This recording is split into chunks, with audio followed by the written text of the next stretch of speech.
نحن نقص عليك نبأهم بالحق إنهم فتية آمنوا بربهم وزدناهم هدى وربطنا على قلوبهم إذ قاموا فقالوا ربنا رب السماوات والأرض لن ندعو من دونه إلها لقد قلنا إذا شططا.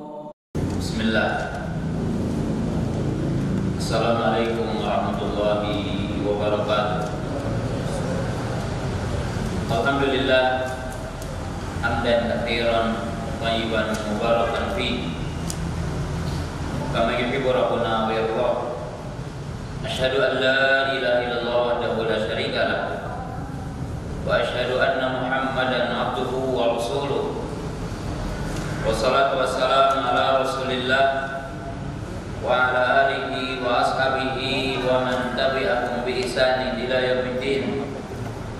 Ya ayyuhalladzina amanu taqullaha haqqa tuqatih wa la tamutunna illa wa antum muslimun. Para penuntut ilmu yang dirahmati Allah Subhanahu wa taala, pada kesempatan malam yang berbahagia ini, dengan izin dan keridhaan Allah Subhanahu wa taala, kita dapat berjumpa kembali dalam kajian makanan setiap malam Jumat dalam bahasan tentang Sahih Bukhari. Dan hari ini adalah hari yang ke-10 dari bulan Asyura, yang tentunya disunahkan di hari ini. Tadi yang diberikan taufik adalah untuk berpuasa, di mana pahalanya akan menghapus dosa setahun yang lalu. Dan di tanggal 10 Asyura itu, dengan tanggal umat Islam juga muncul dua bid'ah yang sangat besar. Ada dua penyimpangan tentang 10 Asyura.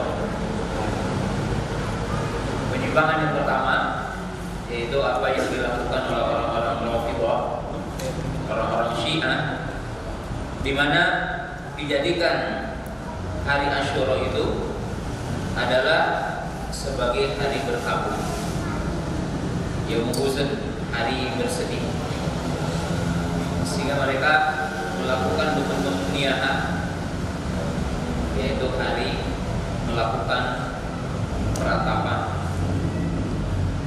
Dengan wafatnya Husain Ibn Ali radhiyallahu anhu, ada yang menyiksa diri, menyayatnya dirinya, dan ada yang membunuh dirinya. Di sisi lain ada bid'ah yang kedua, itu bid'ah yang dilakukan oleh orang-orang Nasibi, yaitu orang-orang yang benci kepada Ahlul Bait. Mereka menjadikan hari Asyura adalah hari kegembiraan, Yaumul Farah, jadi sebagai lawannya dari ritual yang tadi, ya seperti melakukan sengaja bersoleh, kemudian membuat makanan-makanan, minuman-minuman, acara-acara yang dibuat sebagai tanda tanggal 10 Asyura ini hari kegembiraan, dan itu muncul dari ajaran Nasibi. Adapun ahli sunnah, maka diajarkan yaitu kita berpuasa saja, dan puasa dianjurkan untuk puasa tanggal 9-nya, itu bertepatan dengan hari Rabu. Dan boleh juga sebagai para ulama disertakan hari ke-11, yaitu saum sehari sebelumnya atau saum sehari setelahnya, agar nampak kita menyelisihi Ahlul Kitab. Nah, itu sekedar untuk mengingatkan saja tentang 10 Asyura. Nah, sekarang kita akan masuk ke hadis terakhir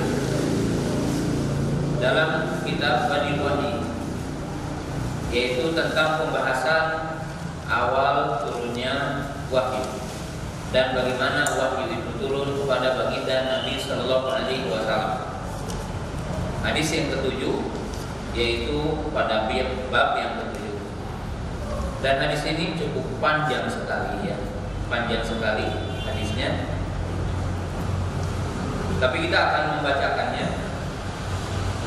dan tidak akan dibaca dua kali, langsung diterjemahkan biar tidak memakan waktu yang sangat panjangnya. Bismillah. Qala Imam Al-Bukhari rahimahullahu taala hadatsana Abu Yaman Al-Hakam Ibnu Nafi. Ya, Abu Yaman kuliahnya namanya Al-Hakam Ibnu Nafi. Qala akhbarana Syu'aib, itu Syu'aib Ibnu Abi Hamzah.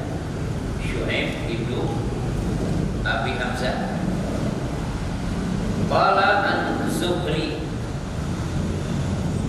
Zuhri dikenal juga dengan istilah Ibnu Syihab, yaitu Muhammad Ibnu Muslim. Beliau salah seorang fuqaha dan sesungguhnya beliau punya madhab sendiri dari madhab yang empat.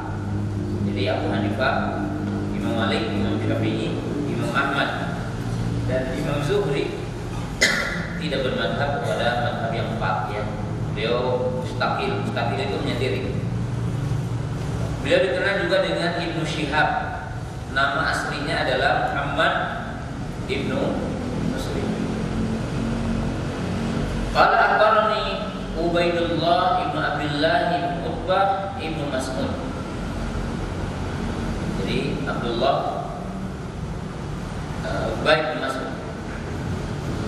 Qala anna Abdullah Ibnu Abbas radhiyallahu ta'ala anhu akhbarahu. Bahwasanya Abdullah bin Abbas, kalau lewat hadis sebelumnya tentang Abdullah bin Abbas, akhbarahu, telah menghabarkan an Abu Sufyan ibn Harb akhbarahu, bahwasanya Abu Sufyan ibn Harb telah menceritakan. Nah, Abu Sufyan ini bapaknya Muawiyah ibnu Abi Sufyan. Dan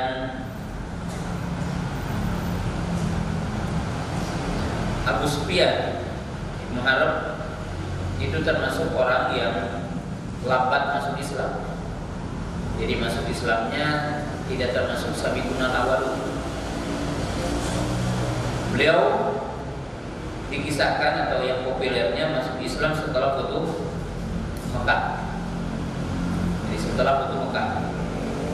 Dan dalam cerita hadis ini beliau masih dalam keadaan kafir, belum masuk apa? Islam. An Abu Sufyan ibn Harbin akhbarahu anna Hiraqla arsala ilaihi fi raqibin min Quraisy wa kanu tujaran bisyam bil muddati allati kana Rasulullah sallallahu alaihi wasallam fiha Abu Sufyan wa kufar Quraisy ba'atu wa hum bi Ilya bada'ahum bi majlisihi. Jadi di sini kisahnya Abu Sufyan dengan Hiraql. Hiraql ini salah satu pembesar dari bangsa Romawi. Jadi dari bangsa Romawi, beliau ini termasuk ulama pendeta. Hiraql ini termasuk pembesar dari orang-orang Romawi. Dan kekuasaan di dunia waktu itu ada dua kekuasaan besar, yaitu Romawi dengan Parsi. Kalau raja-raja Romawi dikenalnya dengan Kaisar, jadi dengan Kaisar. Kalau raja-raja dari Parsi atau mungkin sekarang itu identik dengan negara yang dinamakan daratan Afrika, itu dikenal dengan Kisra. Jadi dengan Kisra.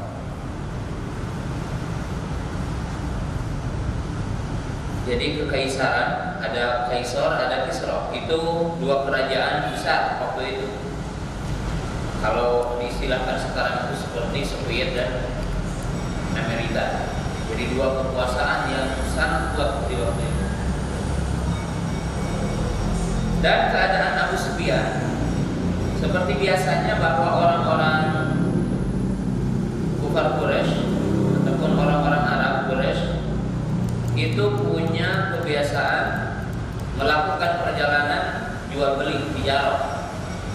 Ya, mereka melakukan perjalanan sampai ke daerah-daerah Romawi saat itu, melakukan perjalanan yaitu perjual belian. Maka pembesar Romawi itu mengundang, memanggil, yaitu minta ketemu dengan perwakilan dari para niaga dari bangsa Quraisy, ya, dari bangsa Quraisy, yaitu ketemu di negeri Syam, ya, ketemu di negeri Syam, Palestina, ya, di situ ada Mesir, Yordania, itu namanya Syam. Jadi Syam itu mencakup Mesir, Palestina, kemudian Yordania dan sekitar, itu namanya Syam waktu itu. Kemudian dipertemukanlah di suatu tempat yang namanya Ilya, salah satu tempat kota di sana. Kemudian di sini sumada'ahum wada abi turjumani, karena orang-orang Romawi itu berbahasa Ibrani dan Abu Sufyan tidak pandai bahasa Ibrani, maka dihadirkanlah, kalau sekarang itu orang yang penerjemah, apa namanya, transit bahasa. Di sini ada khusus. Baqala, lalu berkata Hiraqal, ayyukum aqrabu nasaban bi hadzal rajul alladhi yas'umu annahu nabiyyun. Jadi orang-orang Quraisy itu atau bangsa Arab itu dipanggil, siapa yang paling dekat nasabnya kepada orang yang mengaku jadi nabi itu? Baqala Abu Sufyan, faqultu ana aqrabuhum nasaban. Maka Abu Sufyan berkata, aku orang yang paling dekat kepada nasab beliau. Waqala ibnuhu minni, maka kata Hiraqal, dekatkan dia kepadaku. Waqarrabu ashabahu, maka mereka mendekatkan. Waja'aluhu inda dhahrihi, maka jadikanlah mereka di belakang. Sumaqala liturjumanihi, kemudian Hiraqal berkata kepada penerjemahnya, qul lahum inni sa'ilun an hadzal rajuli, katakan kepada mereka bahwa aku bertanya tentang Nabi Muhammad SAW. Jadi tanyakan, saya akan sampaikan, aku akan bertanya tentang sifat-sifat Nabi. Fa'in kadzabani fakadzabuhu, fa wallahi laulal haya'u min an ya'siru alayya kadiba lakadabu'an. Jika dia berdusta kepadaku, maka dustakanlah. Artinya katakan bahwa dia adalah dusta. Lalu Abu Sufyan berkata, kalaulah aku tidak punya rasa malu untuk berdusta tentang Nabi Muhammad, maka aku akan berdusta. Jadi di sini menunjukkan, ya, orang dulu atau orang kafir punya rasa malu berdusta. Sekarang orang yang beragama Islam saja banyak dusta. Bagaimana dusta di dunia hari ini? Jadi kita ambil kesimpulan langsung di sini menunjukkan bahwa karakter orang dulu, ya, Hatta ini bukan Muslim. Abu Sufyan belum masuk Islam, masih kafir. tetapi menjaga muruah, menjaga kepribadian untuk tidak berdusta. Tapi hari ini begitu banyak kita, bahkan kita yang mengaku diri muslim, yang begitu tahu tentang bahaya dusta dan dusta, maka dusta ini sudah satu bagian hidup kita. Dulu begitu agungnya seseorang itu ketika orang itu tidak berdusta. Abu Sufyan berkata, demi Allah, kalau aku tidak punya rasa malu, maka aku akan berdusta tentang Nabi itu.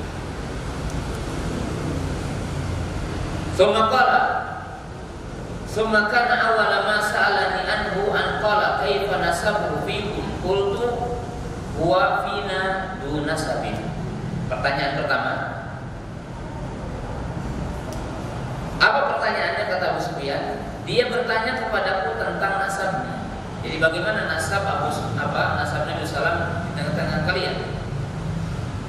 Faqultu huwa fina duna sabin, bahwa beliau Nabi Sallam adalah orang yang baik nasabnya.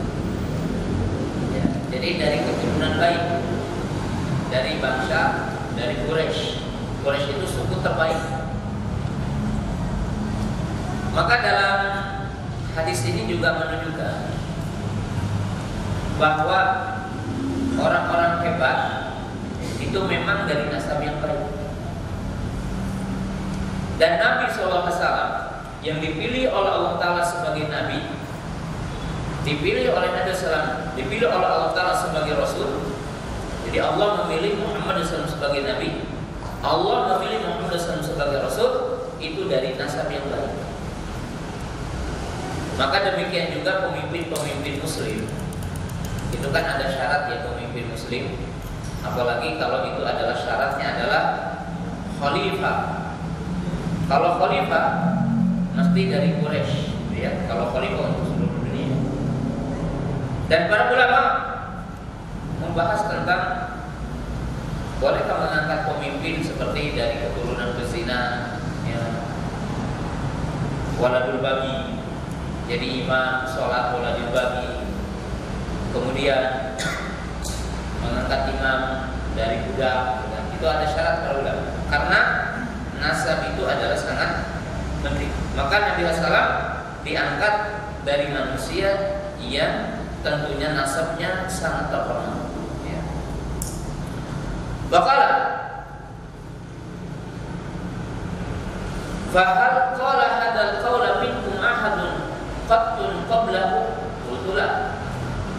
Pertanyaan yang kedua, apakah ada dari keturunannya yang sebelumnya ada yang mengaku jadi nabi sebelum dia? Jadi Hirqal menyuruh bertanya lagi, adakah salah seorang di antara kalian atau di antara mereka dari keturunan dari nasab Nabi SAW yang pernah mengklaim juga jadi Rasul? Maka Abu Sufyan mengatakan tidak. Kenapa beliau bertanya ini? Karena kalau ada yang mengklaim, yang mengaku menjadi nabi sebelumnya, maka barangkali dia ikut-ikutan. Jadi artinya hanya untuk estafet saja, istilahnya sebagai pengakuan. Seperti kaum Syiah kan itu, imam yang 12 kan keturunan. Ini dari anaknya si ini. Qala fahal min aba'i min malakin faqultulah. Pertanyaan yang selanjutnya, jadi pertanyaan yang ketiga, apakah dari bapaknya ada raja di raja? Artinya apakah dari sebelumnya ada seorang raja yang mengaku jadi raja atau pemimpin, seorang pemimpin raja? Faqultulah tidak. Nah, kalau mengaku bahwa ada raja sebelum dia ataupun dari keturunannya raja, maka pengakuan jadi nabi itu ada kemungkinan hanya untuk mempertahankan apa? Kerajaannya. Jadi hanya untuk melanggengkan kerajaannya. Jadi itu untuk mengecek apakah sama enggak, karena nabi-nabi itu hampir sama. Karena Hirokal itu juga yang paham kepada agama Nasrani. Hirokal. Qala fa asyrafun nasi yattabi'unahu am du'afa'uhum. Fa qultu bal du'afa'uhum. Yang keempat, apakah orang-orang yang menjadi pengikutnya orang-orang sudagar-sudagarnya atau orang-orang inteleknya atau orang-orang lemah di antara mereka? Bakul tebal du'afa'uhum, bahkan pengikutnya adalah orang-orang lemah. Maka Hirokal mengatakan, dan demikian seluruh para nabi. Berarti ini benar nabi, karena yang menjadi pengikutnya orang-orang bukan kaum cendekiawan, bukan orang-orang kaya, bukan orang-orang yang memiliki martabat, tidak. Yang kelima, qala ayaziduna am yanqusun? Qultu bal yazidun. Apakah pengikutnya berkurang atau bertambah? Maka Abu Sufyan mengatakan bahkan bertambah, dan akan bertambah sampai hari kiamat, sampai tidak ada sejengkal tanah pun di muka bumi ini kecuali akan menjadi pengikut Nabi Muhammad sallallahu alaihi wasallam, karena sudah dijamin waladzi arsala rasulahu bil huda wa dinil haq liyudhhirahu 'ala dini kullihi. Jadi walaupun sekarang orang tidak ingin dengan syariat Islam dan enggak kata di Indonesia, maka ingat di akhir zaman akan terjadi orang yang tidak mau akan dihinakan. Maka hinalah orang yang tidak menerimanya dan mulia orang yang menerimanya. Tercapainya iman kita masih ada atau kita sudah meninggal dunia, tapi janji Allah akan terjadi. Selanjutnya, pertanyaan ke Fahal yasidu ahadun minhum fahal yartaddu ahadun minhum suhtatan lidini ba'da an yadkhula fihi? Betulah. Apakah ada yang murtad salah seorang di antara mereka karena benci kepada agamanya setelah dia masuk Islam? Maka kata Abu Sufyan mengatakan tidak. Jadi artinya kalau orang sudah masuk iman, maka tidak akan mungkin keluar dari Islam karena benci kepada Islam, karena dia tahu Islam itu apa. Waqala fahal kuntum tattahimuna bil kadhibi qabla an yaqula ma qala? Betulah. Lalu Hirokal bertanya lagi kepada Abu Sufyan, apakah kalian menuduhnya dia berdusta sebelum dia mengklaim jadi nabi? Artinya sebelum mengaku jadi nabi? Betulah yang tiga. Jadi termasuk Abu Jahal, Abu Lahab, semua orang-orang kufar Quraisy tahu kalau Nabi SAW itu jujur.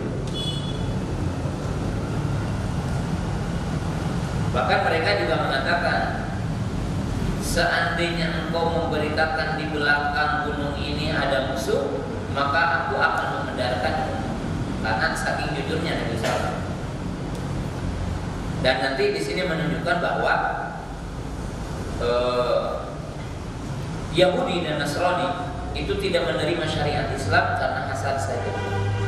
Karena kebenaran Islam, kebenaran kenabian Muhammad SAW telah ada dalam Taurat dan Injil. Bakal fahal yaqdiru qultu la. Apakah dia pernah membuat tipu daya? Betulah tidak. Jadi di sejumlah akhlak baginda besar. Wa nahnu bi muddati la nadri ma huwa fa'il fiha. Wala tumakkinu li kalimatan udhilu fiha syai'an ghairu hadhil kalimat. Jadi di sini Abu Sufyan waktu itu kan belum masuk Islam.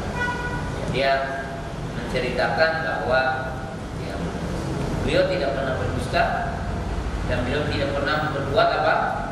Tipu daya. Qala fahal qataltumuhu? Qultuna, apakah kalian memeranginya? Maka Abu Sufyan mengatakan iya. Berarti di sini al-haq dengan al-batil adalah berperang. Qala kaifa kana qitalukum iyyahu? Qultu al-hirbu bainana wa bainahu sijalun yanalu minha wa yanalu minhu. Lalu Hiraqal bertanya lagi melalui penerjemahnya, bagaimana peperangan kalian dengannya? Maka kata Abu Sufyan, menang dan kalah. Maksudnya terkadang pengikut Nabi SAW dan para sahabatnya menang, terkadang kalah Quraisy, terkadang orang-orang kufar Quraisy menang, terkadang Islam apa? Kalah. Seperti perang Badar menang, perang Uhud apa? Kalah. Jadi semua ini diceritakan oleh Abu Sufyan bin Harb yang waktu itu belum masuk apa? Islam. Qala madza ya'murukum? Qultu yaqulu ubudullah wahdahu wa la tusyriku bihi syai'an. Utruku ma yaqulu aba'ukum wa ya'muruna bis salati wasidqi wal afafi wasillah. Apa yang dia perintahkan kepada kalian? Pertanyaan lagi. Maka Abu Sufyan berkata, beliau memerintahkan agar beribadah kepada Allah semata dan tidak menyekutukan Allah dengan sesuatu apapun. Jadi perintah yang pokok adalah mengajak kepada apa? Tauhid. Dan meninggalkan apa-apa yang dikatakan oleh bapak-bapak kalian. Berarti di sini bukan Islam Nusantara. Jadi Islamnya bahwa Nabi SAW itu sama, itu diutus kepada orang peminum khamr. Ya, beliau adalah diutus kepada orang yang berzina, beliau diutus kepada orang yang musyrik, beliau diutus kepada orang yang punya berbagai kebiasaan. Ya, jadi punya adat istiadat orang kafir Quraisy. Ya. Wa ya'muruna bis sholati, dan beliau memerintahkan kami untuk menunaikan sholat, wasidqi dan jujur, wal afafi, maaf atau semisal, bisa diartikan afaf, maaf, wasilati dan menyambung silaturahmi. Jadi di sini Nabi SAW menggabungkan antara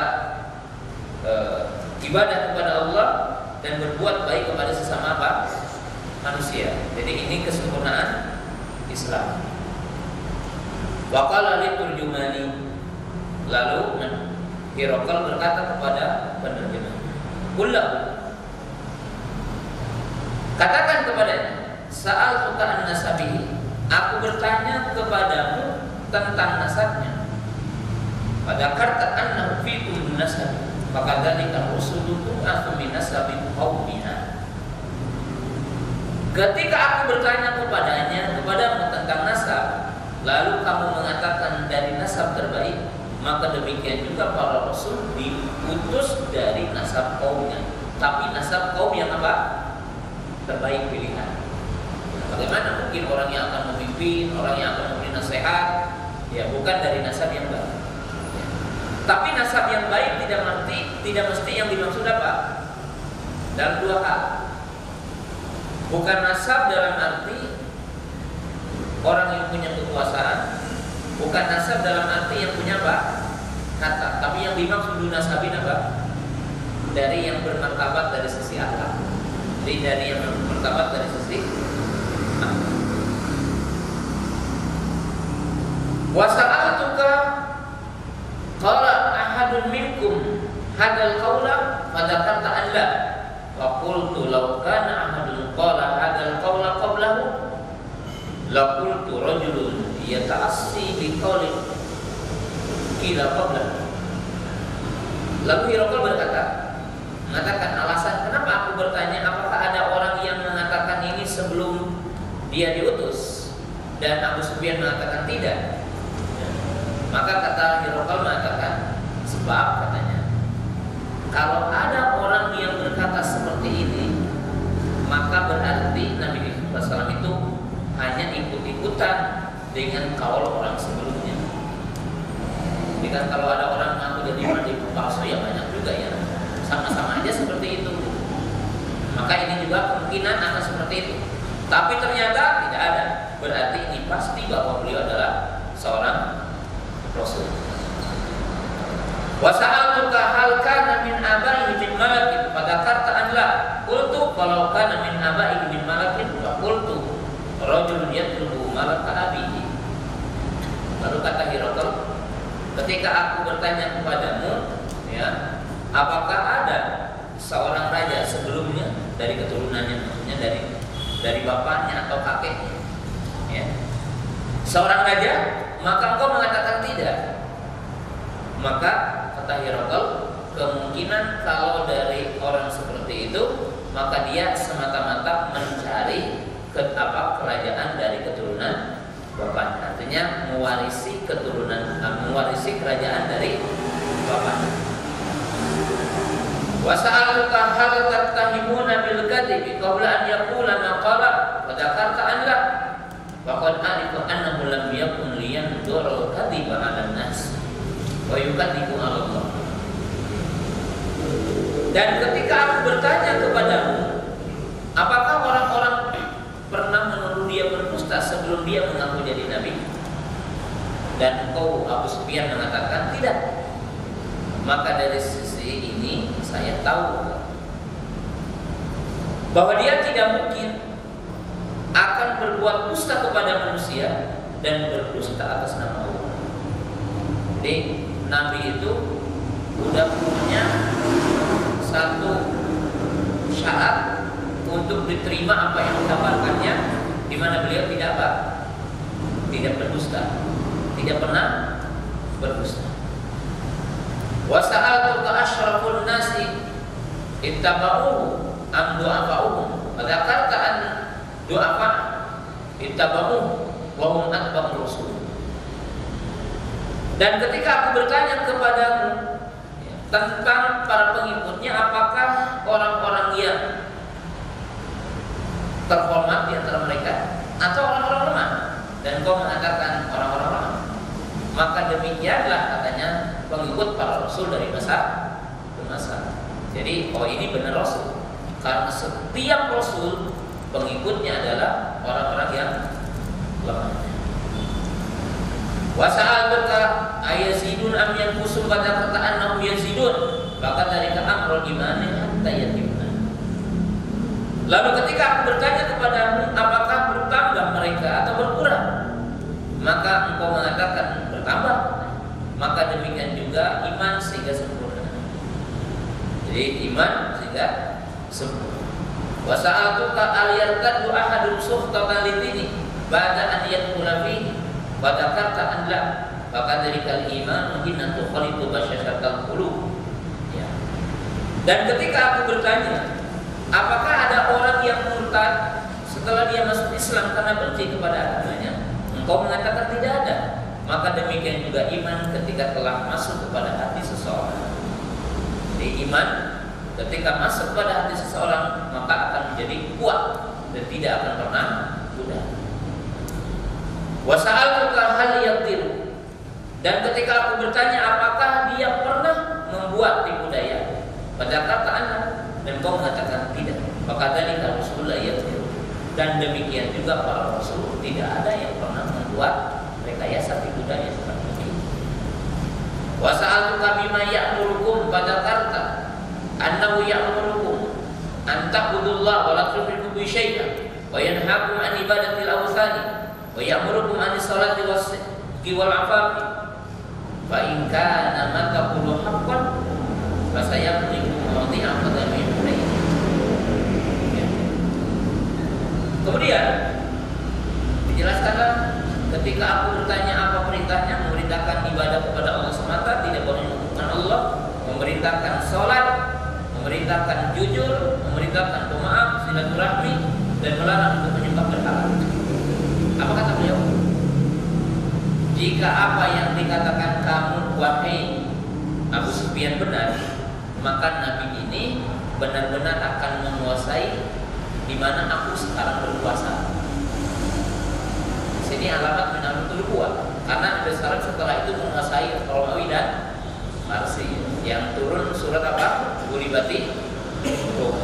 Jadi apa yang dikatakan oleh Hiraqal itu terjadi, bahwa Nabi SAW menguasai Romawi dan Parsi. Wa qad kuntu a'lamu annahu kharijun lam akun adunnu annahu minkum walau anni a'lam anni akhlusu ilaihi la tasma'tu liqa'ahu walau kuntu indahu la basaltu qadama, yakni an qadami.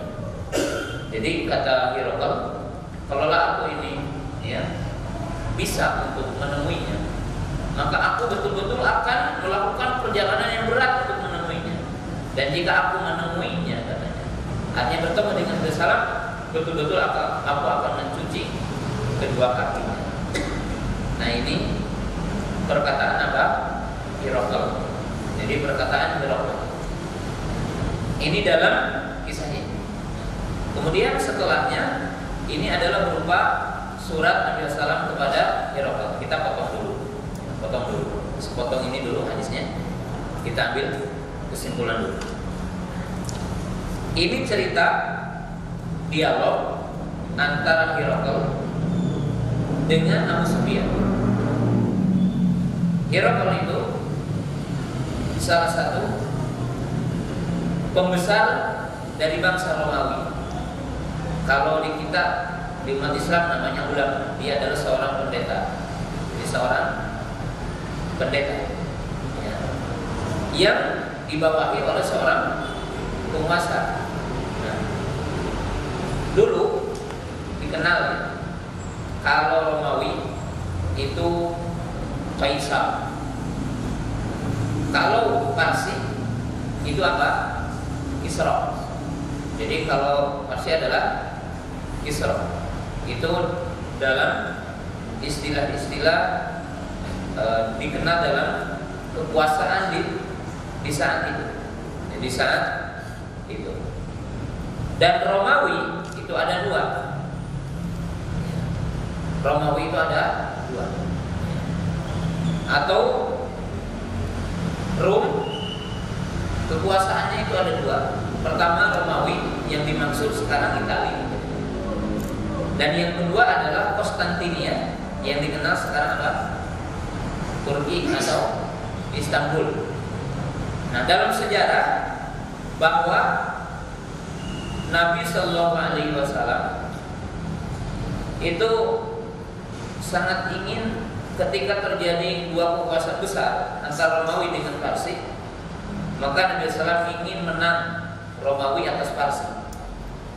Dan sempat Romawi kalah sama Parsi, maka Nabi SAW sedikit bimbang saat itu, dan turunlah ayat surat Ar-Rum itu, Ghulibatir Rum, artinya orang-orang Romawi mengalahkan apa?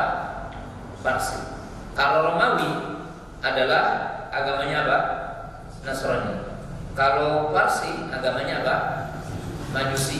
Jadi agamanya Majusi. Dan Nabi SAW lebih kepada orang-orang Romawi. Ya. Kemudian sejarah menunjukkan bahwa Romawi lebih dahulu di apa? Ditumbangkan. Dan Parsi ditumbangkan oleh siapa? Oleh Umar bin Khattab radhiyallahu ta'ala. Oleh sebab itu orang-orang Syiah sangat benci kepada Umar bin Khattab radhiyallahu ta'ala karena salah satu penakluk orang-orang Parsi. Dan Yahudi ya dari bangsa apa? Dari bangsa Parsi, artinya berada di sana. Dan disitulah kekuatan mereka. Nah, di sini mungkin kita bertanya, pertama, apa hubungan hadis ini dengan bab turunnya wahyu? Kan tidak ada cerita turun wahyu dalam hadis ini. Tidak ada kisah juga menyebutkan bagaimana turunnya wahyu dalam hadis ini. Tapi Imam Bukhari mencantumkan sepanjang hadis ini dalam kitab wahyu. Apa relevansinya? Memang tidak ada hubungan dari sisi bagaimana turunnya wahyu, tidak ada. Tidak juga bercerita tentang kisah turunnya wahyu, ayat berapa turunnya wahyu dan sebagainya, tidak ada dalam hadis ini. Tapi hadis ini dicantumkan oleh Imam Bukhari dalam kitab Wahyu itu untuk menjelaskan tentang keorsinilan wahyu. Jadi wahyu itu akan terjaga. Dari sisi mana Imam Bukhari mencantumkan hadis ini? Untuk menjelaskan bahwa wahyu itu terjaga, yaitu bahwa Nabi yang diutus oleh Allah Ta'ala itu Nabi yang tidak pernah berdusta. Maka sudah barang tentu apa yang datang dari Allah kepada Rasul akan disampaikan kepada kita seperti apa yang didengar Rasul dari Allah. Jadi tidak akan ada penambahan, tidak akan ada pengurangan, tidak akan ada perubahan. Dan di sini yang dimaksud bahwa wahyu dari Allah itu orsinil. Maka kita katakan Quran itu kalam Allah dengan makna dan hurufnya sampai kepada lewat Nabi kepada Nabi kita melalui siapa? Jibril alaihi salam. Jadi di sini relevansinya, hubungannya bahwa Nabi kita Muhammad SAW itu terpercaya.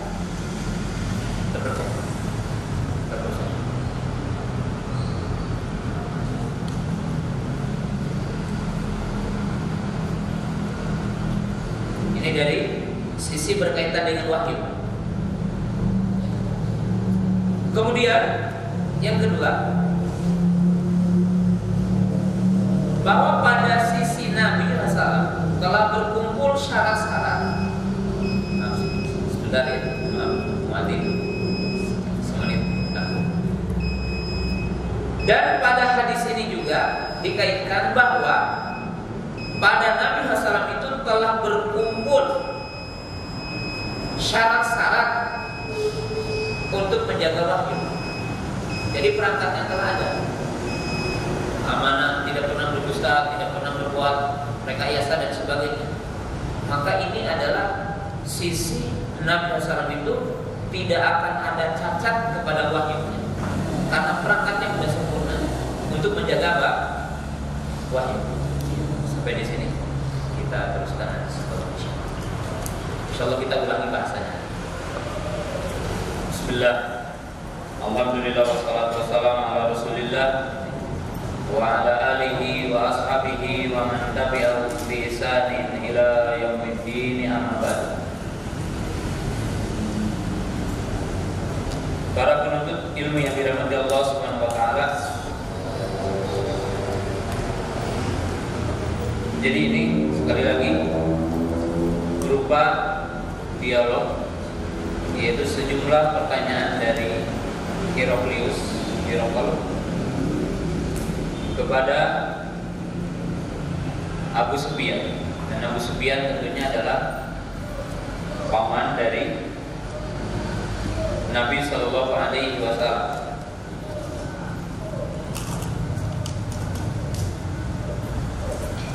Dan keturunannya yang ma'ruf adalah Muawiyah ibnu Abi Sufyan. Sekali lagi dalam hadis ini memang tidak berkaitan dengan penyebutan bagaimana wahyu turun, kapan wahyu turun.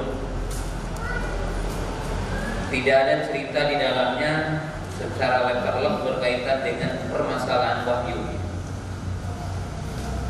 Hanya saja Imam Bukhari mengetengahkan hadis ini di dalam bab ini,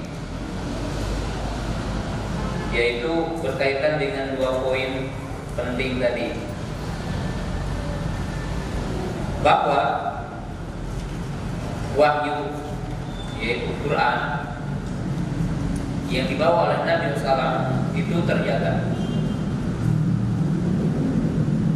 Jadi asli orsinil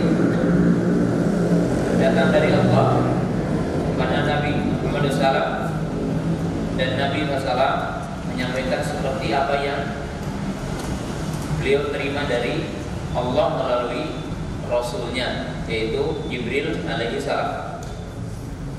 Sedangkan yang kedua,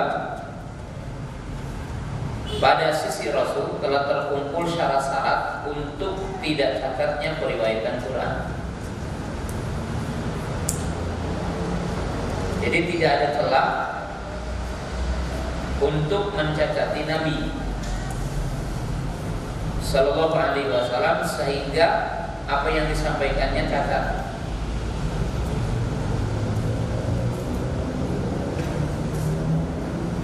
Dari berbagai sisi.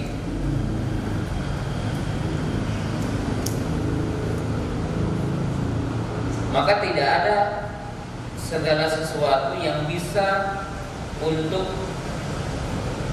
mendustakan Rasul, bahwa beliau adalah sebagai Rasul, bahwa beliau adalah seorang Nabi. Nah, jadi dari dua sisi inilah Imam Bukhari memasukkan hadis ini dalam bab ini. Kemudian dalam potongan hadis ini, artinya baru sepotong kita baca, bahwa Hiraqal ini orang yang tahu kepada kitab sebelumnya, artinya tahu Taurat dan Injil, dan beliau ini seorang uskup, artinya seorang pendeta yang dikenal di zamannya. Dan kita tahu dalam sejumlah ayat bahwa Allah memberitakan seperti dalam surah Al-Jum'ah, kemudian dalam surah Shaf, surah Baqarah dan yang lainnya, bahwa kenabian Muhammad SAW itu telah disebutkan ciri-cirinya dalam Taurat dan Injil. Ya, sekedar contoh, Salman Al-Farisi itu melakukan perjalanan panjang sampai beliau itu ketemu dengan Nabi Sallam dan beliau masuk Islam. Dalam Syiar Alam Nubala, Imam Ad-Dahabi mengkisahkan perjalanan Salman Al-Farisi masuk Islam. Jadi beliau mendatangi pendeta-pendeta, artinya mendatangi rohib-rohib di saat itu, sampai disebutkan kepada rohib yang paling tua di zamannya dan yang paling akhir dari wafatnya. Maka beliau meminta petunjuk untuk ketemu dengan seorang pembawa risalah. Lalu si pendeta itu berkata, nanti akan datang seorang nabi di satu tempat yang banyak pohon kurmanya, dan nabi itu punya 3 ciri, artinya ada 3 alamat kenabiannya. Maka Salman Al-Farisi berjalan sampai ke Madinah, sampai ke kota Mekah di saat itu. Maka beliau ketemu dengan Nabi SAW yang waktu itu Nabi SAW sedang duduk-duduk dengan para sahabat, dan Nabi SAW itu beradu punggung, artinya tidak bersandar di dinding, tidak bersandar di tembok, tapi beliau bersandar dengan sahabat yang lainnya, yang menunjukkan keakraban Nabi SAW duduk, artinya beradu punggung. Dan dikasih tahu ada 3 ciri kenabian. Pertama, Nabi akhir zaman ini menerima hadiah. Kedua, tidak memakan sholawat. Ketiga, di pundaknya ada cincin kenabian. Maka Salman diberikan firasat oleh Allah Ta'ala menuju kepada seseorang yang tentunya di saat itu paling diagungkan oleh sahabat semua. Maka Salman berkata, ini aku berikan kurma hadiah kepadamu. Maka Nabi SAW menerima kurma itu dan memakannya dan memberikan sebagiannya kepada para sahabat. Maka Salman mengatakan, inilah salah satu ciri kenabiannya. Yang kedua, beliau berkata, ini kurma sedekah. Maka Nabi SAW tidak memakannya dan memberikan kurma itu kepada sahabatnya semuanya. Beliau tidak memakan satu biji pun, tidak memakan satu butir pun. Lianna ahlul bait la ya'kulu shadaqah, ahlul bait tidak memakan shadaqah. Lalu Salman Al-Farisi mengintai, mencari cincin kenabian, khatam cincin kenabian di punggung, yaitu Muhammad Rasulullah. Maka Nabi SAW mengetahui bahwa Salman sedang mencari sesuatu dan ingin tahu sesuatu. Maka di saat itu juga Nabi SAW menyingkap bagian dari kainnya, dan Salman di kala itu tahu. Maka Salman masuk Islam. Jadi dalam ungkapan Hiraqal ini, karena Hiraqal ini tahu dari berita sebelumnya, maka beliau memberikan sejumlah pertanyaan yang di sini tidak kurang dari 7 pertanyaan kepada Abu Sufyan tentang seseorang yang sedang heboh di saat itu mengaku jadi nabi. Jadi sedang mengaku jadi nabi, heboh, dan hebohnya bukan hanya di orang-orang Mekah di saat itu, tapi heboh di semua Mekah, termasuk Hiraqal mendengar berita itu. Maka Hiraqal seolah-olah mencocokkan. Dan Hiraqal di saat itu dia tahu bahwa itu adalah nabi. Dia itu adalah nabi, dia adalah rasul, seperti Allah telah mengutus kepada kaum sebelumnya, ataupun telah mengutus rasul-rasul sebelumnya. Lalu Hiraqal berkata, atau Heraklius dalam bahasa kitanya, mengatakan bahwa nabi ini akan menguasai kerajaanku ini. Jadi Romawi akan dikuasai, dan Heraklius tahu itu akan terjadi. Heraklius akan terjadi. Dan ini juga diisyaratkan oleh baginda Nabi SAW, di mana Nabi SAW mengatakan, dijadikan bumi itu dalam genggamanku. Jadi Nabi SAW digambarkan kepada, atau beliau menggambarkan bahwa kerajaan umatku adalah dalam genggamanku, dan telah diperlihatkan timur dan baratnya, menunjukkan Parsi dan Romawi akan dikuasai, walaupun tidak semuanya di zaman Nabi Sallallahu Alaihi Wasallam. Kemudian di saat seperti itu, Sumada abi kitab Rasulullah Sallallahu Alaihi Wasallam ada libas fihi dihyah ila adimi busra. Dihyah ini adalah seseorang gagung besar, yaitu membawa surat Nabi SAW, dan Nabi SAW membuat surat kepada 2 pembesar, satu pembesar Romawi yaitu Kisra, dan kedua pembesar Parsi yaitu Kaisar.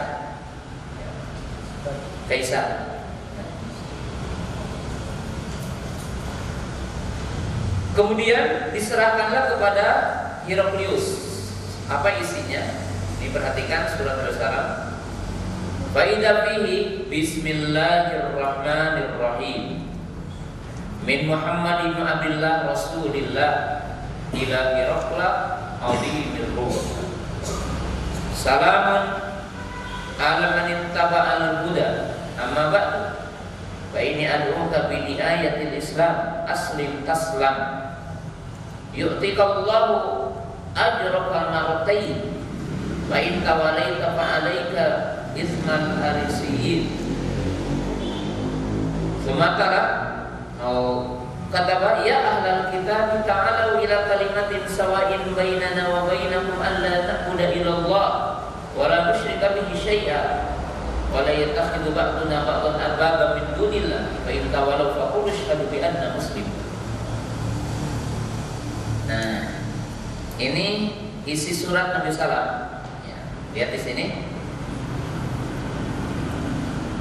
Bismillahirrahmanirrahim. Ini yang dinamakan basmalah, duna tasmiyah. Jadi kalau tasmiyah ucapan bismillah. Kalau basmalah ucapan bismillahirrahmanirrahim. Dari hadis ini diambil kesimpulan disunnahkan kalau kita akan membuat tesis, membuat tulisan, membuat surat, diawali dengan kalimat apa? Bismillah. Ya, termasuk mungkin WA, Bismillah. Dan semisalnya, ini hukumnya sunnah. Min Muhammad ibn Abdullah Rasulillah. Dan di sini setiap orang yang akan membuat surat maka harus menyebutkan namanya, siapa pengirimnya.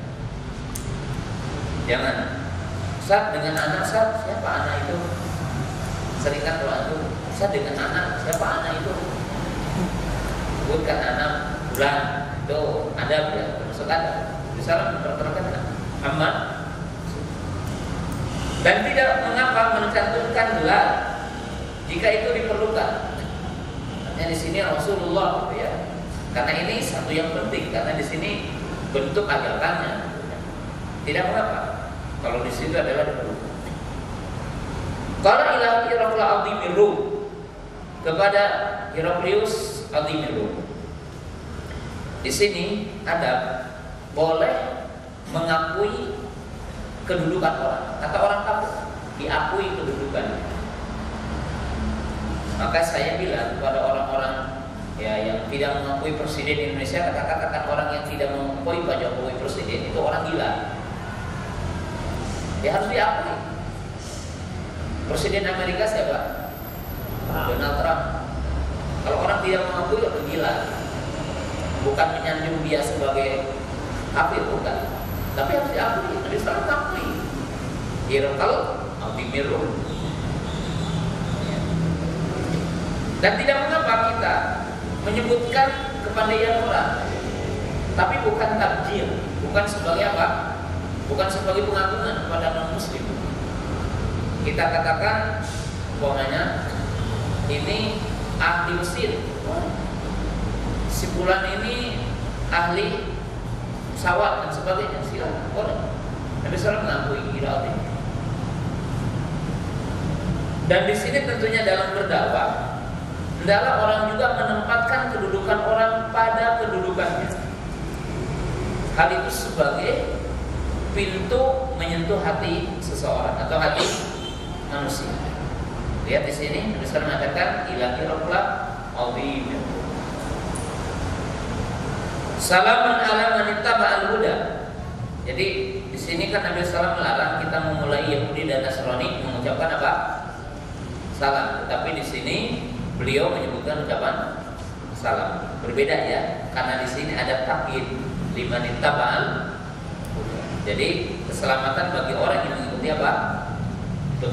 Amma ba'du ini intikal, perpindahan dari satu makro pada wa ini aku kami di ayat Islam, aku menyeru kepadamu dengan dakwah Islam. Aslim taslam.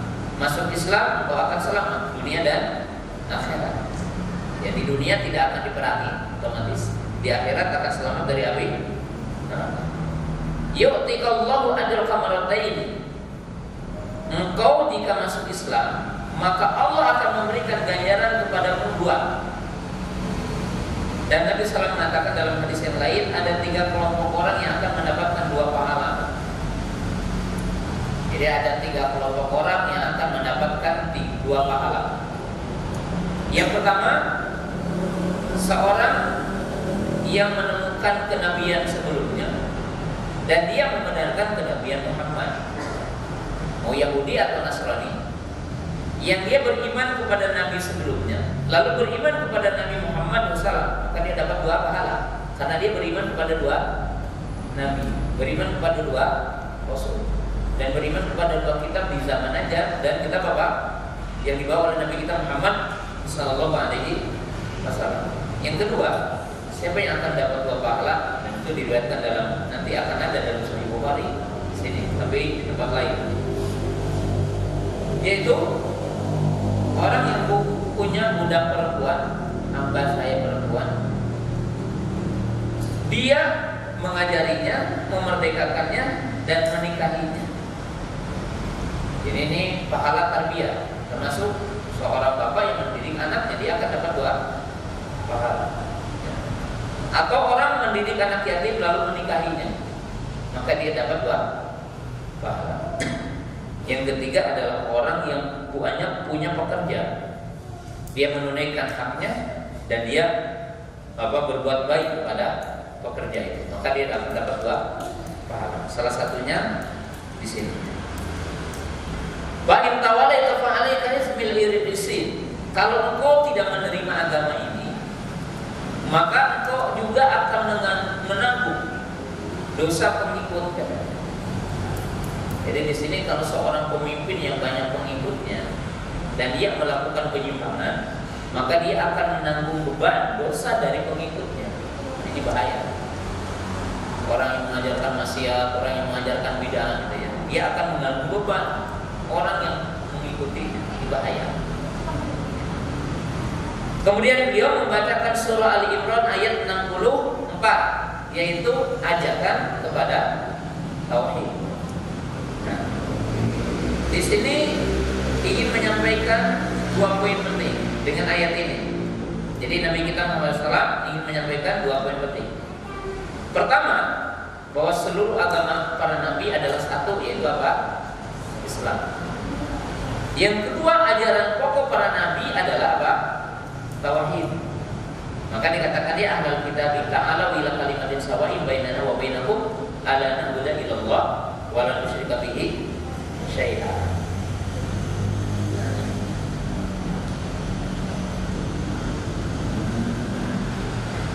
Nah, dari hadis ini, surat Nabi kepada Mubasharun, ada beberapa pelajaran. Pelajaran yang pertama yaitu disunnahkan menulis basmalah dalam tulisan seperti surat. Mungkin kita membuat makalah, membuat tesis, membuat buku dan semisalnya, maka dianjurkan mulai dengan kalimat apa? Basmalah. Mulai dengan kalimat basmalah. Yang kedua, dalam hadis ini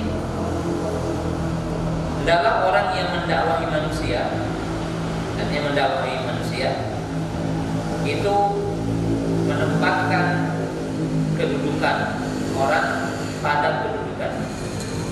Jadi diakui kedudukan dan menyapa kedudukannya. Wajib, dan ini penghormatan. Menyebutkan kedudukan. Kemudian yang ketiga, hendaklah dalam bentuk ajakan dan dakwah seperti membuat surat dan semisalnya adalah bersifat ringkas gitu. Jadi yang namanya nasihat, yang namanya ajakan itu bentuknya ringkas gitu. Ijaz itu ringkas gitu. Jadi berbicara pokok. Di sini Nabi SAW ringkas ajakan Islam, ajakan Islam. Sebagian para ulama beristinbat dengan hadis ini. Boleh orang yang junub atau orang yang sedang haid atau orang yang tidak punya toharoh membaca bagian ayat dari ayat Al-Quran atau menulis bagian dari bagian ayat Al-Quran. Karena di sini kan kemungkinan yang membacanya juga orang yang tidak punya apa? Hadas. Yang tidak punya apa? Hadas. Jadi kalau orang membacakan ayat, membacakan hadis, ya, itu tidak mengapa. Yang dipermasalahkan oleh para ulama adalah pegang mushafnya. Mushaf. Ya memang dalam sekali istibatnya di sini. Kemudian para ulama juga mengambil kesimpulan dari hadis ini dan cerita hadis ini bahwa ya dulu itu dilarang ke negara kafir membawa Quran. Maka di sini Nabi SAW cuma mencantumkan ayat dan tidak mengasihkan Quran. Dan di sini Umar bin Khattab radhiyallahu anhu menetapkan, jadi jangan membawa Al-Quran ke negara kafir, apalagi kafir hati yang kemungkinan Quran akan apa? Dihinakan, Quran tidak dihormati. Sehingga para ulama berkata orang mukmin tidak boleh menghina sembahan orang Islam yang dengan sebab itu Allah akan dihina. Kita juga tidak boleh menghinakan agama orang lain yang dengan sebab itu agama kita akan apa? Dihina. Sebagaimana kita juga dilarang menghina bapak orang lain, dengan sebab itu bapak kita dihina oleh orang lain. Seperti kita yang menghina bapak kita itu dilarang.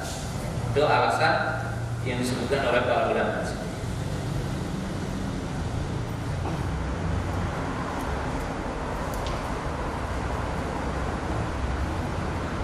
Kemudian di akhir dari cerita ini saya ringkas bahwa Herakl atau Heraklius setelah membaca tamat surah ini, apa surat dari Nabi SAW, maka beliau berbeda dengan sikap orang Parsi, Raja Parsi. Karena waktunya saya ringkas, maka Heraklius itu meminta kepada pembesar-pembesar orang Romawi untuk masuk ke kerajaan, dan beliau menyampaikan isi hatinya. Jadi menyampaikan isi hatinya. Apa kata Heraklius di saat itu?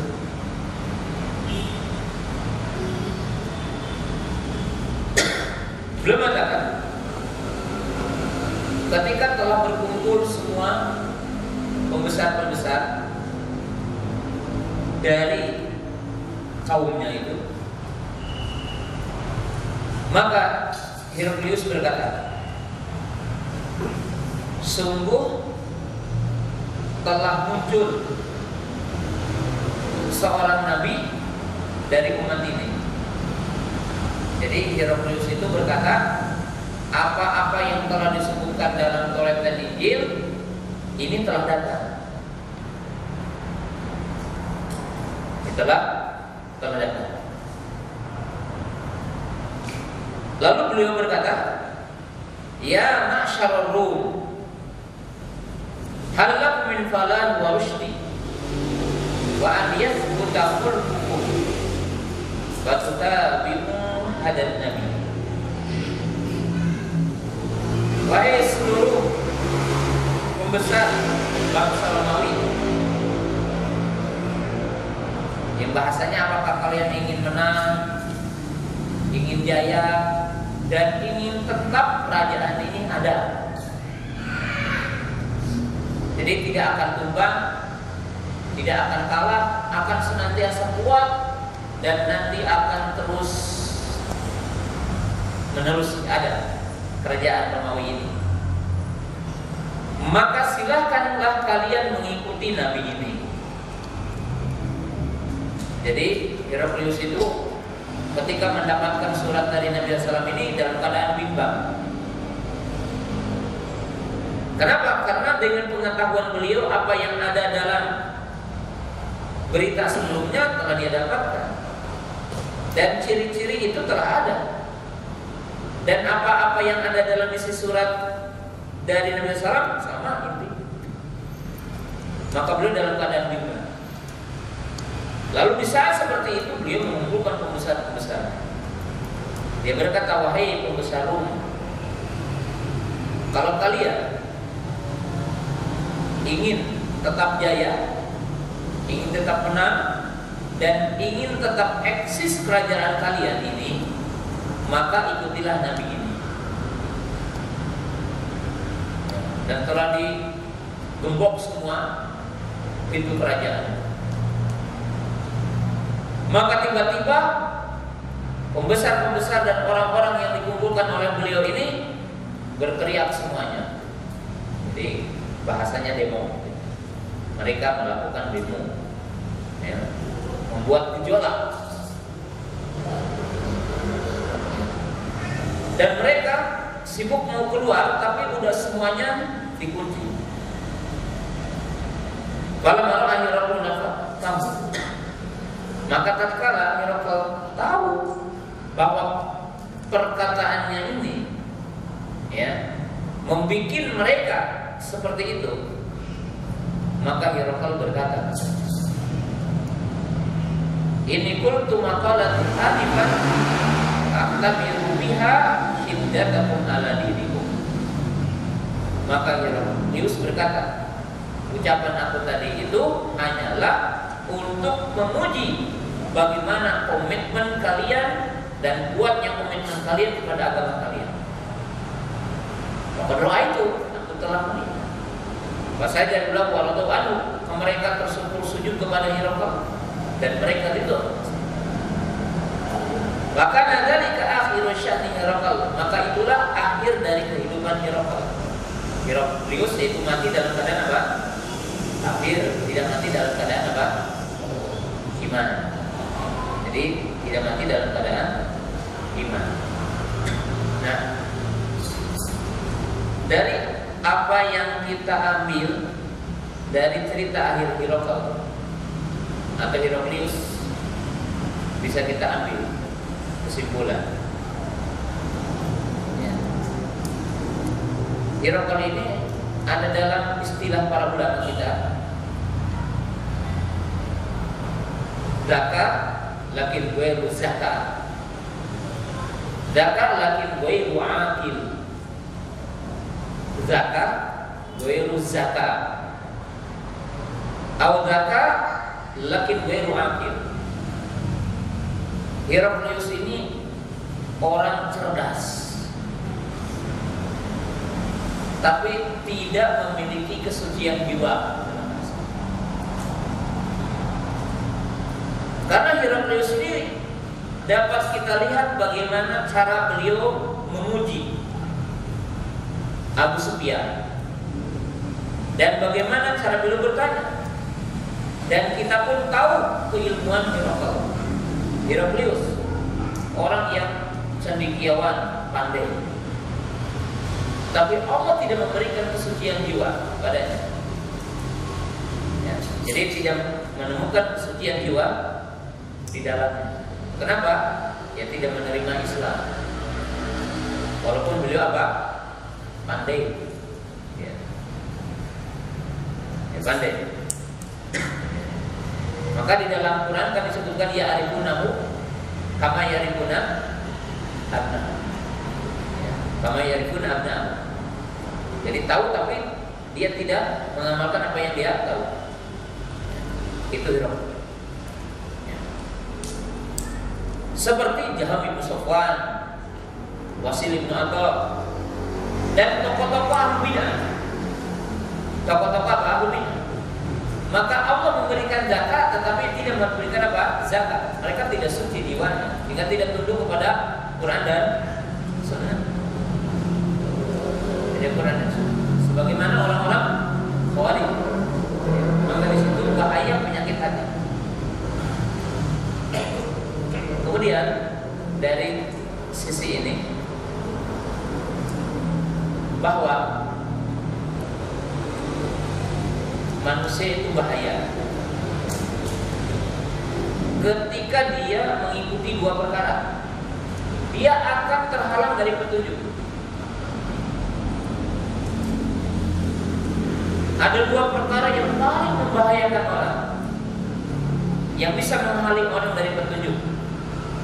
Itu apa? Hubur riyasa wa hubul mal. Cinta kedudukan dan cinta harta. Termasuk apa? Cinta sanjungan. Jadi termasuk cinta sanjungan. Ini perkara yang sangat membahayakan orang, ya, yang bisa menghalangi orang dari petunjuk.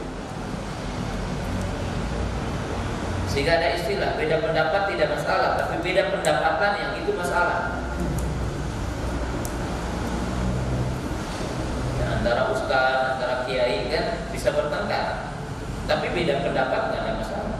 Tapi kalau udah beda pendapatan, nah ini terkadang bisa jadi masalah. Lihatlah Heraklius ini atau Heraklius ini, terkadang tatkala dia akan ditinggalkan oleh kaumnya yang selama itu menyanjungnya, maka beliau tidak sanggup untuk ujian itu. Sehingga beliau mengatakan, ya tadi aku mengatakan itu hanya menguji kalian. Padahal dengan keilmuannya dia udah apa? Udah tahu. Udah tahu.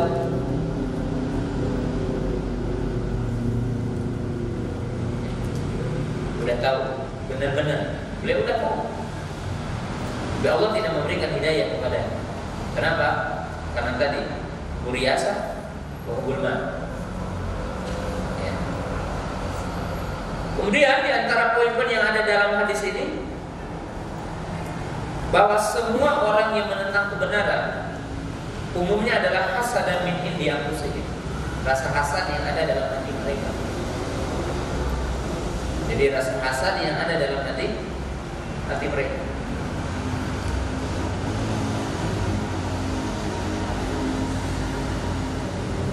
Jadi rasa hasad yang ada dalam hati mereka. Kemudian yang terakhir, pelajaran dari hadis ini,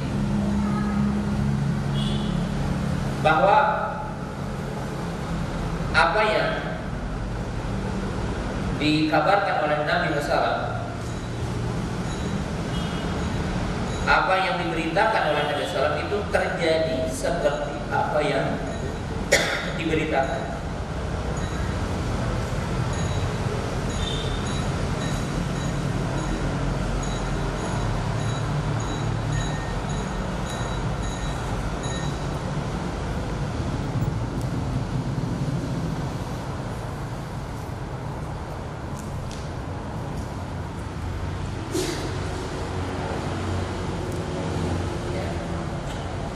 Apa saja yang diberitakan oleh Nabi SAW tentang penguasaan Romawi dan tentang penguasaan apa? Parsi.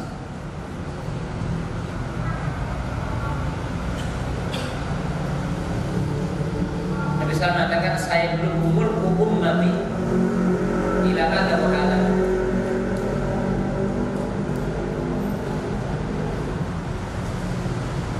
Akan sampai kerajaan umatku ke sini dan ke sini.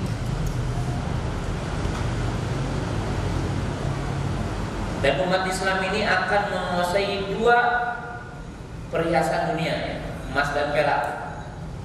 Emas identik dengan Romawi dan perak identik dengan Parsi, ya. Dan itu terjadi. Dan Romawi lebih dulu ditaklukkan.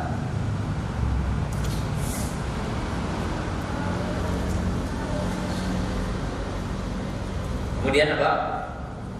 Parsi. Dan para sahabat masuk ke negeri Syam, yaitu merupakan bagian dari negeri sana, yaitu kota Himas. Itu tidak kurang dari 900 sahabat.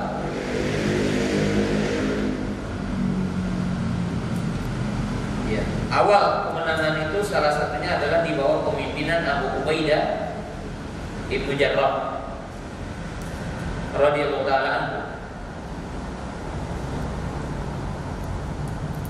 Dan awal kemenangan dalam bentuk penguasaan negara-negara adalah dalam penguasaan khilafah siapa? Umar bin Khattab radhiyallahu ta'ala anhu. Dan saya ingin menyampaikan kaidah penting di sini sebagai penutup. Ya, ini sederhana sekali. Kalau orang Syiah mengatakan Abu Bakar kafir, Umar kafir, Utsman kafir, maka pertanyaannya sederhana. Sebutkan negara Islam setelah Nabi SAW wafat.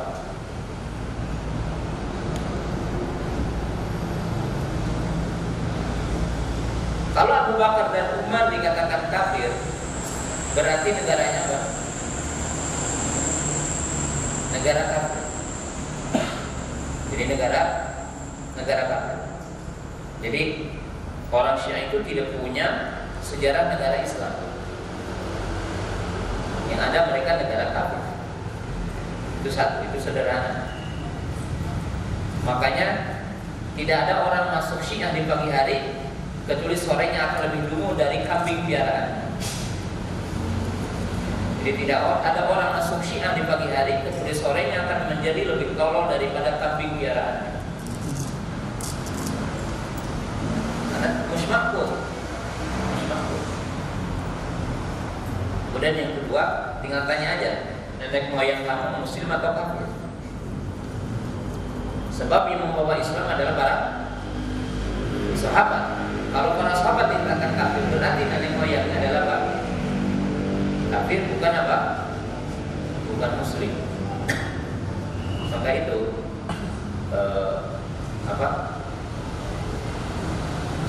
agama yang memang tidak masuk akal. Agama Syiah itu agama yang paling tidak masuk akal di dunia. Tidak masuk akal. Barangkali sampai di situ pembahasan kita di malam yang berbahagia ini. Jika ada pertanyaan, kita buka pertanyaan.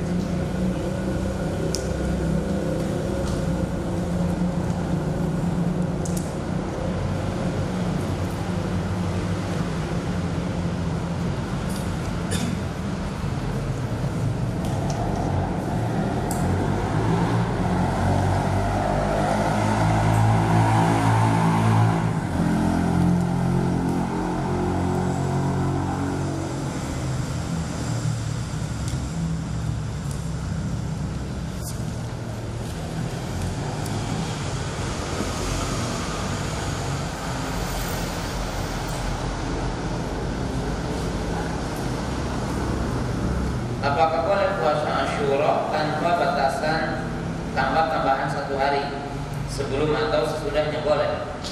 Karena puasa Asyura itu ada 3 tingkatan.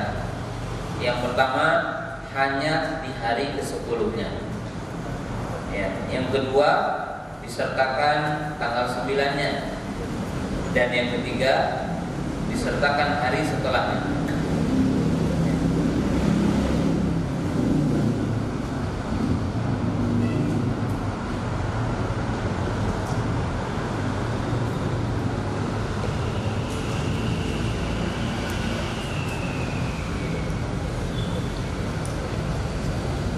Dalam sholat berjamaah, misalnya sholat Isya berjamaah, di rakaat ketiga atau rakaat keempat kita belum selesai surat Al-Fatihah, tapi imam keburu ruku.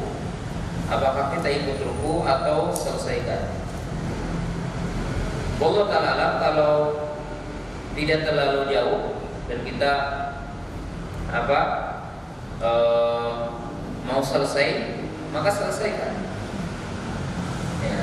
Tapi jangan sampai imam telah bergerak untuk i'tidal. Jadi jangan sampai imam bergerak untuk i'tidal. Ya. Ada lagi? Ya. Langsung silakan. Ya.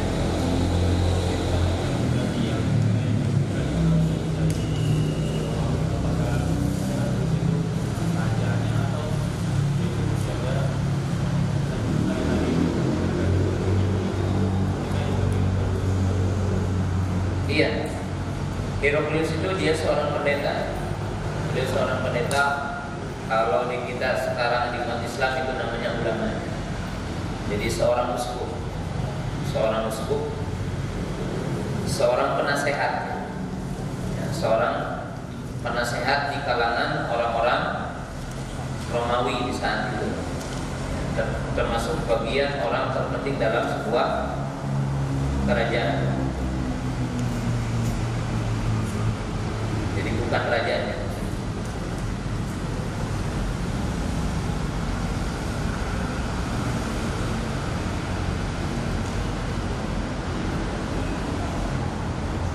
Ada lagi?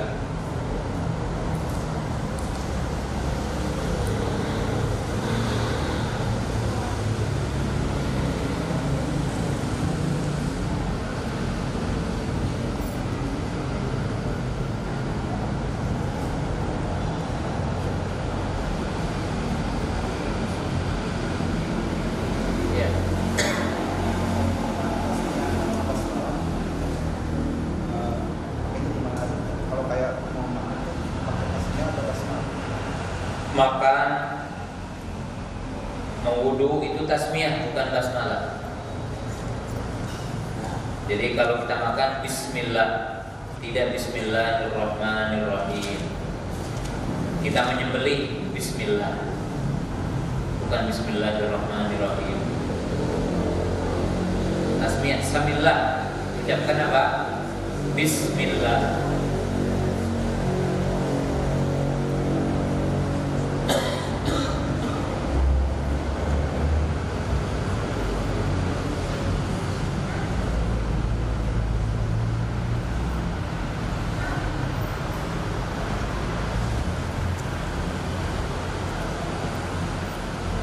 Kalau dalam kisah tadi, mungkin tambahannya sedikit.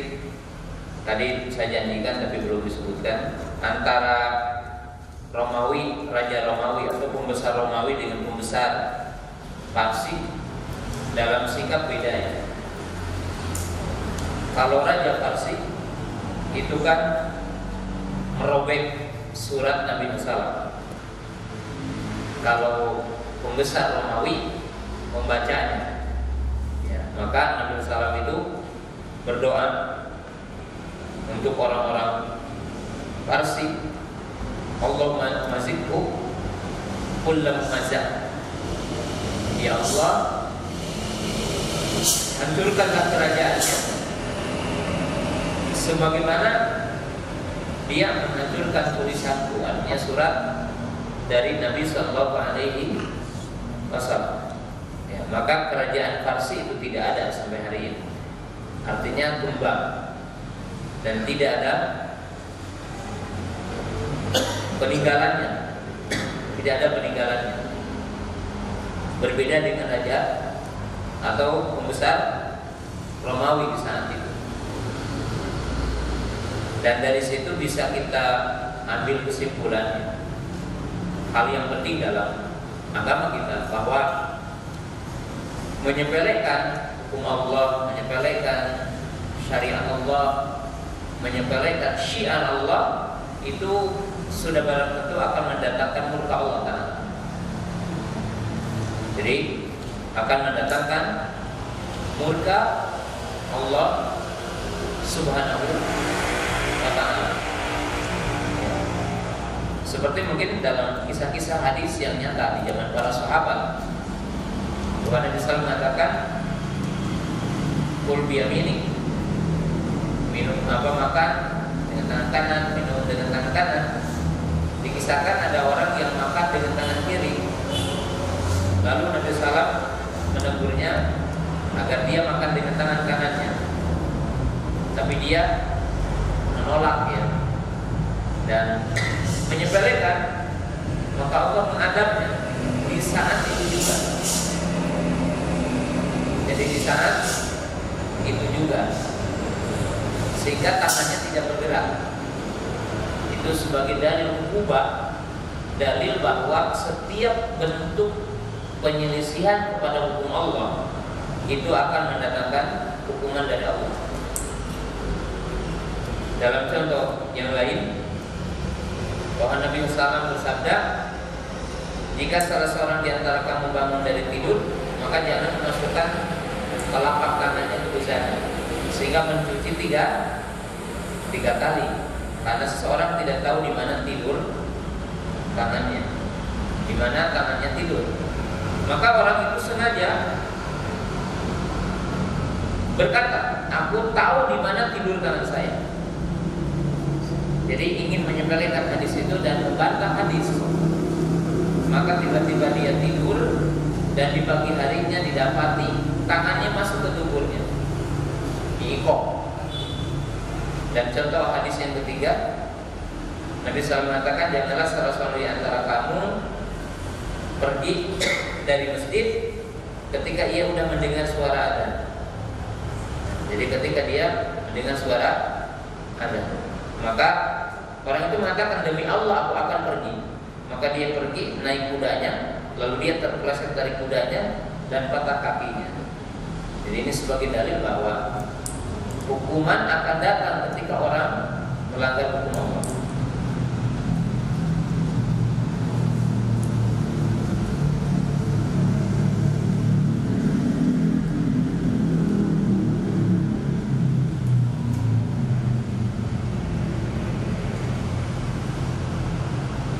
Apakah ISIS itu Khawarij?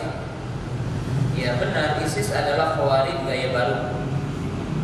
Hanya saja ISIS ini keberadaannya ya bisa dikatakan oleh para ulama itu adalah bukan datang dari bumi, bukan datang dari langit. Dalam arti bukan Allah, bukan berarti kita mengingkari Allah, yang bukan Allah yang menjadikan, semuanya adalah dengan iradah Allah Ta'ala. Tapi istilah tersebut bahwa ISIS itu sesungguhnya pemahamannya Khawarij, tapi sesungguhnya bukan kepanjangan dari Khawarij, asli Khawarij. Tapi ISIS ini sesungguhnya adalah bentuk rekayasa dunia, hanya bentuk rekayasa orang-orang kafir. Ini buatan. Jadi ISIS ini buatan dengan satu rekayasa, satu kejahatan perang di dunia. Nah ini yang harus para pemuda tahu.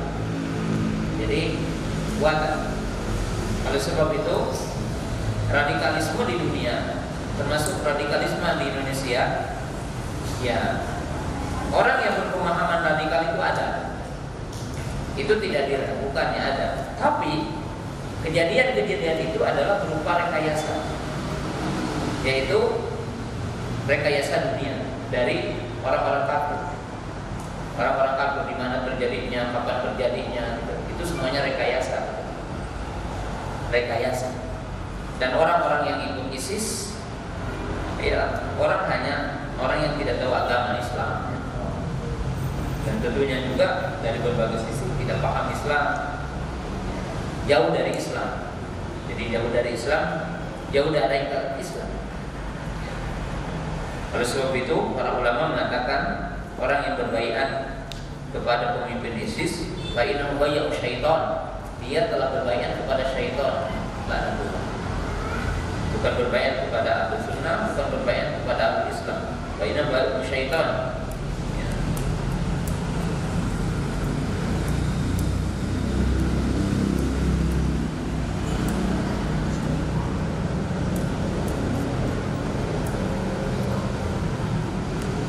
Mengapa para ulama melonggarkan syarat kesahihan sanad pada sirah? Pada sirah, apakah tidak termasuk dusta atas Nabi Sallallahu Alaihi Wasallam?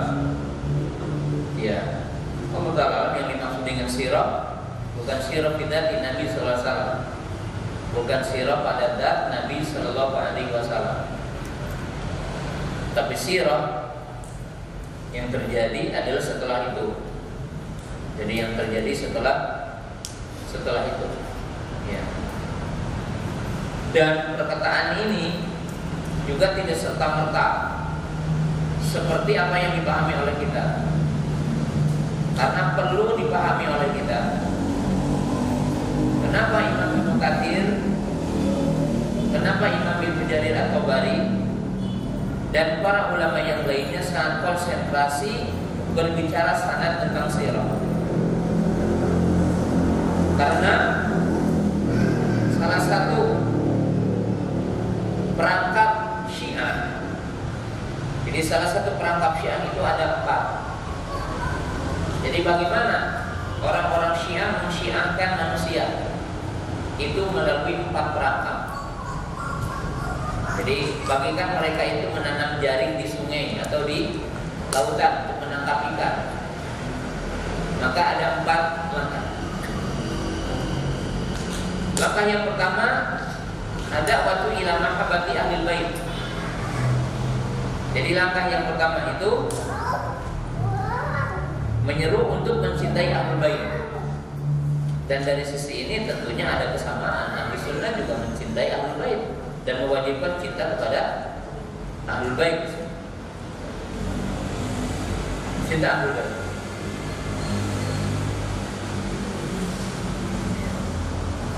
Ini yang pertama.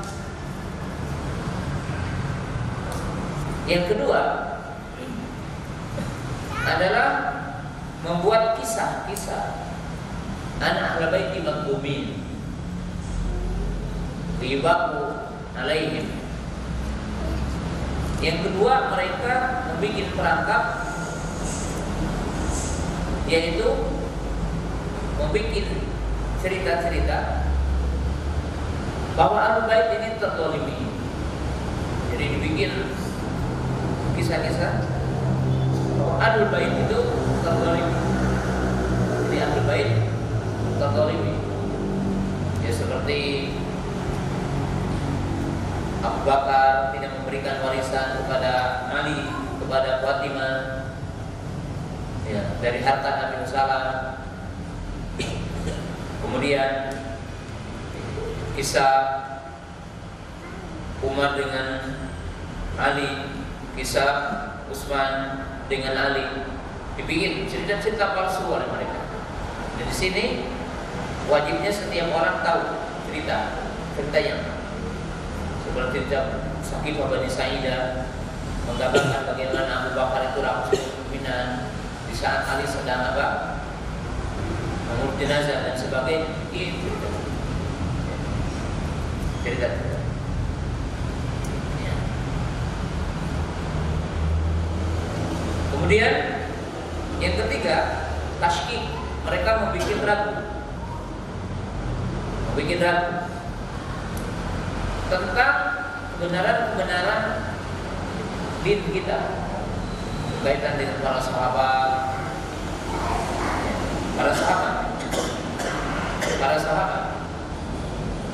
mulai dari satu persatu dipreteli. Ya.